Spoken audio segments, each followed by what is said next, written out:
We've got a Super Sunday of racing coming up at Sha Tin this weekend. A Group 1 doubleheader. Here's what's in store for this week's edition of HK Direct. And our special guest is Nash Rawiller. There he is riding Elmer Baby to victory on Wednesday night. He's here to talk to us about his season in general and about one particularly special horse that he'll ride, Mr. Stunning, the winner of the Hong Kong Sprint and our highest rated horse here in Hong Kong. Speaking of Nash, here he is in the studio. Nash, great to have your company today. Yeah, thanks very much, Edward. Looking back at the season in general, before we get to Mr. Stunning, 25 wins for you. You came into this season on the back of an injury. Are you happy with the way things have panned out? Yeah, I am. Look, it was pretty frustrating last year, sort of missing the last 6 months of the season. But, yeah, we've sort of come back and worked hard to get back and get to full fitness and come back early and sort of tried to gain as much support as possible and really, you know, I couldn't be happy with the way things are going. Looking at your career, you had great success in Melbourne and then on to Sydney, where you had plenty of success there too. Would it be fair to say, though, that when you came to Hong Kong in 2014, from then till now, there's been a lot of hard work to get to the level you're at here now? Yeah, well, it is fair to say. I mean, I guess throughout my career, it's never really come quickly or easily. It's sort of always taken time to sort of prove myself, I guess. I don't know. I think it takes, even myself, it takes me a little while to sort of actually get to know people and that, which is a bit of a disadvantage, you know. So little things like that, I probably don't promote myself as good as some can, but generally I sort of, wherever I've gone, I've sort of proved myself over time and, you know, I'm very thankful that I've sort of stuck it out here in Hong Kong and it's coming together now. And to strike up an association with a horse like Mr. Stunning, how important is that?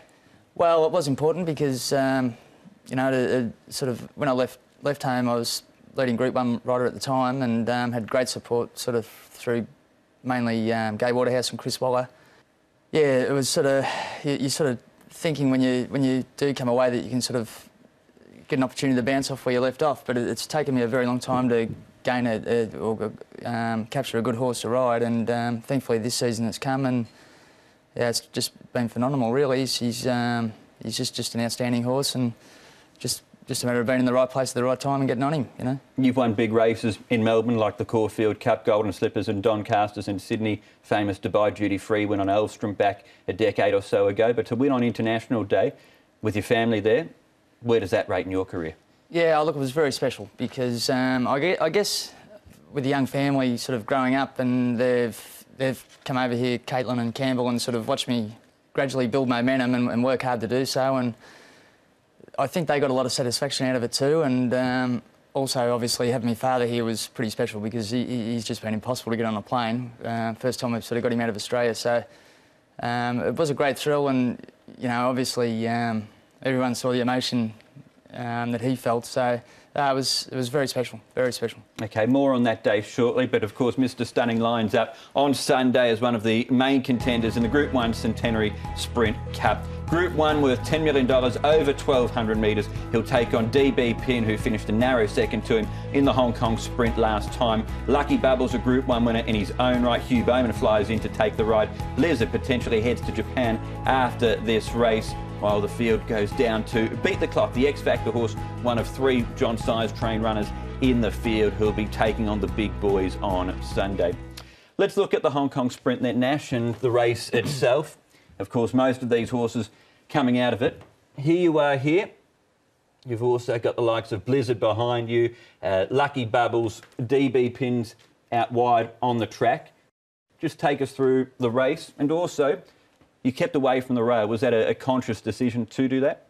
Basically, I landed a little bit closer than what I probably expected. He's always jumped well, but you know, earlier in his prep, when I won the 2 Group 2s, we had sort of awkward draws, and I've just sort of gradually brought him back to sort of find cover and switch him off. But there on the big day, look, he began brilliantly, and for the first sort of 100, there didn't feel a lot of urgency, but then the race sort of sped up and actually ended up quickly ran, and I was a little bit concerned in the run that, you know, I was using a little bit too much energy in the first part of the race, but he sort of had that bit of cover and he was in his comfort zone, and You know, I guess there at the 100 he was there to be beat, but he was very courageous in how he fought on. Were you worried about DB Pin? Did you think that he could run over the top of you? I absolutely did. He, when he chimed in, he, you know, as I said, I thought, well, now it's time, boy. What have you got left? And that's the amazing part about this horse. He sort of, he certainly showed on this occasion that he had a bit left in the locker, and that's the impression he's given me the whole way through. Let's have a look at what he's done more recently. He's had 2 barrier trials. This is the latest one going back just over a week or so. You've also got DB Pin here, but here you are on Mr. Stunning. Here's DB Pin here. Are you happy with the feel that he gave you this morning? I was, yeah. Look, every time I've been on his back, he's just gives you that X factor, you know. He's this on this morning was actually one of his quicker times he's ran in the trial. Normally I try to switch him off a little bit more, but they sort of kept me honest there. The horse was outside me, and every time they go to get to him, he just wants to find that little bit more and fight him off. So, you know, look, I was thrilled with the way he went, and, you know, his sort of first trial, he was probably a little bit fresh and after the international race, but, you know, obviously John had just backed off him a little bit, and he was a little bit fresh in himself, but his last trial there is just right back to himself, and I think it topped him off nicely for this weekend. You're 3 from 3 on him. He's won his last 3 in a row. Do you go into the race feeling that you're on the one they've all got to beat? Oh, absolutely. Yeah, I think so. You know, there's good reason for that. He's, you know, he's the highest rated horse in Hong Kong, and had the opportunity there to meet a few overseas horses last start, and sort of treated them pretty much with contempt. So as soon as you get on this horse's back, you get confidence. Even first up, you know, we're I think a 10-to-1 chance, but I was very confident he could get the job done off his trial and what I'd seen him do before. And you know, look, it's another day, another race, but you know, obviously DB Pin was very good the other day, last start. He was quite amazing. He's run what he produced, but I suppose, you know, then again, he's got to reproduce that too. So it should be a very exciting race, I think. And would you rate DB Pin as the main danger? Well, I would definitely. Lucky Bubble just hasn't sort of had things go his way all preparation, and he's probably drawn just to have things more to his liking, I think. So he's probably definitely one to keep an eye on, because he's a very talented horse, as we all know. And there's sort of the other side of it too now, with John putting him beat the clock too, just gives another bit of another side of the race, you know, with a bit of new blood. In terms of sprinters that you've ridden throughout the course of your career, where does Mr. Stunning come into things? Yeah, definitely right up there. Like, it's hard to say, because I've ridden some tremendous sprinters. I've been very fortunate, even from a young age.